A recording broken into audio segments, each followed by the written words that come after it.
ഔഷധമായ tannin അടങ്ങിയ പഴമാണ് സപ്പോട്ട. ശരീരത്തിനകത്ത് ദഹനപ്രക്രിയ എളുപ്പമാക്കുക വഴി ആമാശയത്തിലെയും അന്നനാളത്തിലെയും ചെറുകുടലിലെയും വീക്കങ്ങളും മറ്റ് അസ്വസ്ഥതകളും മാറ്റാൻ സപ്പോട്ടയ്ക്ക് കഴിയും.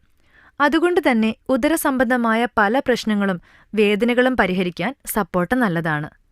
ചില ക്യാൻസറുകളെ തടയാനും സപ്പോട്ടയ്ക്ക് കഴിവുണ്ട്.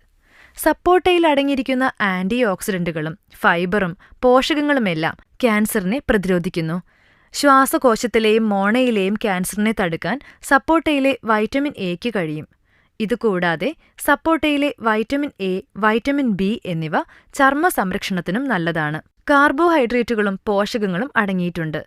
ദോഷങ്ങൾ അകറ്റി വയറ് ശുദ്ധീകരിക്കാൻ സപ്പോട്ട വളരെ നല്ലതാണ്. സപ്പോട്ടപ്പഴം വെള്ളത്തിലിട്ട് തിളപ്പിച്ച കഷായം വയറിളക്കത്തിനുള്ള മരുന്നായി ഉപയോഗിക്കുന്നു. പൈൽസ്, വയറുകടി തുടങ്ങിയ രോഗങ്ങൾക്കും ഇതുപയോഗിക്കുന്നത് നല്ലതാണ്.